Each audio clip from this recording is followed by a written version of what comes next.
GPS online class में आपका हार्दिक स्वागत है। अपना अगला चैप्टर था सांवले सपनों की याद। जाबिर हुसैन के द्वारा रचित है। सुनहरे परिंदों के खूबसूरत पंखों पर सवार सांवले सपनों का एक हुजूम मौत की खामोश वादी की तरफ अग्रसर है। कोई रोक टोक सके कहाँ संभव है। अर्थात लेखक कह रहा है कि सुनहरे परिंदों के खूबसूरत पंखों पर सवार सांवले सपनों का एक हुजूम यानी एक जनसमूह है। लोगों का समय मौत की खामोश वादी यानी घाटी की तरफ क्या है अग्रसर है। कोई रोक टोक सके कहाँ संभव है। अर्थात इसको कोई रोक सके ये संभव कहाँ है। इस हुजूम अर्थात इस जनसमूह है के आगे आगे चल रहे हैं सालिम अली। अर्थात इस भीड़ के आगे कौन चल रहे हैं। सालिम अली अपने कंधों पर सैलानियों की तरह अपने अंतहीन सफ़र का बोझ उठाए। अपने अंतिम समय का क्या है अंतहीन समय का बोझ उठाए हुए। लेकिन ये सफ़र पिछले तमाम सफ़रों से क्या है अलग है, भिन्न है। भीड़ भाड़ की ज़िंदगी और तनाव के माहौल से सालिम अली का यह आखिरी पलायन है। अर्थात इस भीड़ में सालिम अली का क्या है आखिरी पलायन है। अब तो वो उस वन पक्षी की तरह प्रकृति में विलीन हो गए हैं। अर्थात उस पक्षी की तरह प्रकृति में विलीन हो गए। अर्थात उनका अंत हो गया है जो जिंदगी का आखिरी गीत गाने के बाद मौत की गोद में जा बसा हो। जो पक्षी क्या करता है जिंदगी का आखिरी गीत गाकर मौत की गोद में जा बसा हो। यही हुआ सालिम अली के साथ। वो भी मौत के मुंह में समा गई। कोई अपने जिस्म की हरारत और दिल की धड़कन देकर भी उसे लौटाना चाहे तो वह पक्षी अपने सपनों के गीत दोबारा कैसे गा सके। अगर कोई पक्षी दोबारा गीत गाने की सोचे तो वह नहीं गा सकता। तो सालिम अली भी है दोबारा जिंदा नहीं हो सकती। मुझे नहीं लगता, लेखक कह रहा मुझे नहीं लगता कोई इस सोए हुए पक्षी को जगाना चाहेगा कि इस सोए हुए पक्षी इस सालिम अली की और इशारा करते हुए बता रहे हैं कि इसे दोबारा जगाना चाहिए। वर्षों पूर्व खुद सालिम अली ने कहा था, लेखक कह रहा वर्षों पूर्व पहले सालिम अली ने कहा था कि लोग पक्षियों को आदमी की नज़र से देखना चाहते हैं। लोग क्या करते हैं पक्षियों को आदमी की नज़र से देखना चाहते हैं। यह उनकी भूल है और ये लोगों की क्या है भूल है। ठीक उसी तरह जैसे जंगलों और पहाड़ों किसे बताया कि जैसे जंगलों और पहाड़ों झरनों और अब सारों को वो प्रकृति की नज़र से नहीं है। अर्थात इनको प्रकृति की नज़र से नहीं है, आदमी की नज़र से देखने को उत्सुक रहते हैं। अर्थात इन चीज़ों को प्रकृति की नज़र से नहीं देखते हैं बल्कि आदमी की नज़र से देखने के लोग उत्सुक हैं। भला कोई आदमी अपने कानों से पक्षियों की आवाज़ का मधुर गीत सुनकर, लेखक कह रहा है कि भला कोई आदमी अपने कानों से पक्षियों की मधुर आवाज़ के गीत सुनकर अपने भीतर रोमांच का सोता फूटता महसूस कर सकता है। अपने अंदर रोमांच उमंग का सोता हुआ फूटता महसूस कर सकता है। एहसास की ऐसी ही एक उबड़ खाबड़ ज़मीन, क्या कह रहा है लेखक कि एहसास की ऐसी उबड़ खाबड़ ज़मीन पर जन्मे मिथ का नाम है सालिम अली। अर्थात इसी प्रकार की एक उबड़ खाबड़ धरती पर जन्म लेने वाले मिथक पक्षी का नाम क्या बताया सालिम अली।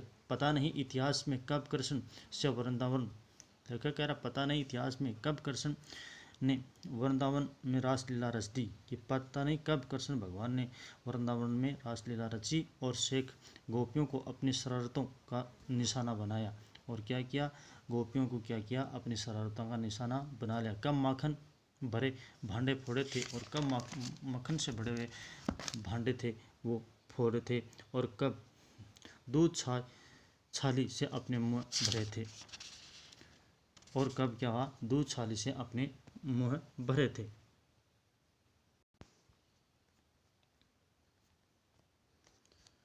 कब वाटिका में छोटे छोटे किंतु, लेखक कह रहा कब वाटिका में छोटे छोटे किंतु घने पेड़ों की छां में विश्राम किया था और किस दफ़ा वो विश्राम किया था। कब दिल की धड़कनों को एकदम से तेज करने वाले अंदाज में बंसी बजाई थी और किस वक्त दिल की धड़कनों को एकदम तेज करने के अंदाज में उन्होंने बंसी बजाई थी। और पता नहीं कब वृंदावन की पूरी दुनिया संगीत में होगी और ऐसे चलते चलते कब उनकी ज़िंदगी पूरी हो गई थी।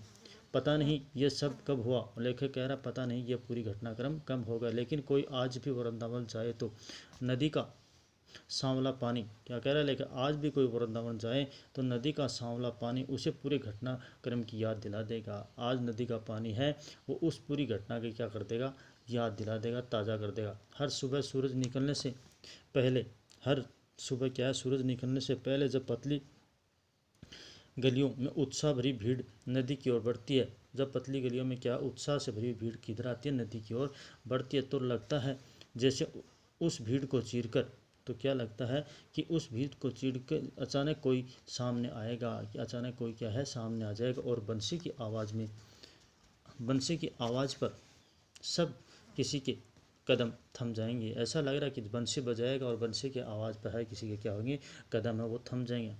हर शाम सूरज ढलने से पहले, और हर शाम को क्या, सूरज ढलने से पहले जब वाटिका का माली, जब वाटिका का माली सैलानियों को हिदायत देगा, चेतावनी देगा, तो लगता है जैसे सब कुछ ही क्षणों में वो कहीं से आ टपकेगा, कि कुछ ही क्षणों में वो कहीं से क्या है, वृंदावन का मालिक आ टपकेगा और संगीत का जादू वाटिका के भरे पूरे माहौल पर छा जाएगा, और उनका संगीत का जादू है पूरी वाटिका में छा जाएगा। वृंदावन कभी कृष्ण की बांसुरी के जादू से खाली हुआ है क्या, और सभी लोग ये सोचते हैं वृंदावन है वो भगवान श्री कृष्ण की बांसुरी से कभी खाली हुआ है क्या, नहीं, ऐसा नहीं। मिथकों कि दुनिया में इस सवाल का जवाब तलाश करने से पहले, अर्थात इस दुनिया में इस सवाल का जवाब तलाशने से पहले एक नज़र कमज़ोर काया वाले, एक नज़र कहाँ है, कमज़ोर काया वाले उस व्यक्ति पर डाली जाए, किस पर, सालिम अली, जिसे हम सालिम अली के नाम से भी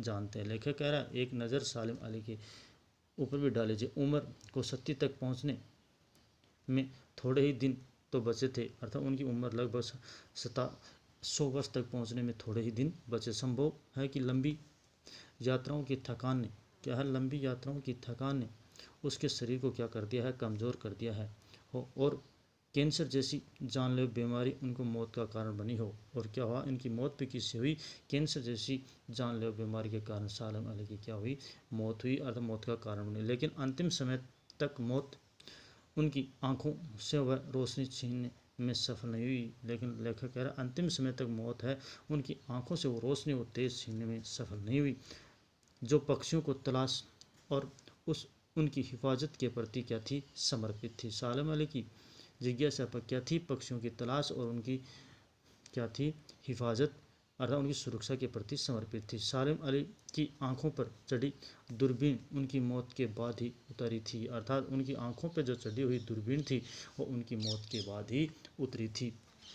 उन जैसा बर्ड पाउचर शायद ही हुआ, अर्थात उन जैसा पक्षी रक्षक कोई शायद ही हुआ हो, लेकिन एकांश क्षणों में सालिम अली बिना दूरबीन भी देखे गए, अर्थात एकांश क्षेत्र में सालिम अली है वो बिना दूरबीन भी देखे गए। दूर क्षितिज तक फैली जमीन और झुके आसमान को छूने वाली उनकी नज़रों, अर्थात दूर तक उनकी नज़र थी, नज़रों में कुछ कुछ वैसा ही जादू था, उनकी नज़रों में क्या था, कुछ कुछ वैसा ही जादू था, जो प्रकृति को अपने घेरे में बांध लेता है, जो क्या करता है, प्रकृति को अपने घेरे में बांध लेता है। सालिम अली उन लोगों में थे जो प्रकृति के प्रभाव में आने की बजाय, जो क्या करते थे, प्रकृति के प्रभाव में आने की बजाय प्रकृति को अपने प्रभाव में लाने में कायल होते हैं, अर्थात प्रकृति को अपने प्रभाव में लाने का प्रयास करते हैं। उनके लिए प्रकृति में हर तरफ एक हंसी खेलती रहस्य भरी दुनिया, अर्थात उनके लिए प्रकृति क्या थी, हर तरफ हंसती खेलती रहस्य भरी दुनिया पसरी हुई थी। यह दुनिया उन्होंने बड़ी मेहनत से, देखिए क्या कह रहा है, यह दुनिया उन्होंने बड़ी मेहनत से अपने लिए गढ़ी थी या बनाई थी। इसके गढ़ने में उनकी जीवन साथी तह मीना ने काफ़ी हद तक क्या की थी, उनकी मदद पहुंचाई थी। इसी के साथ यह पाठ का वाचन है ये हो जाता है, बाकी का वाचन अगले वीडियो में किया जाएगा। धन्यवाद।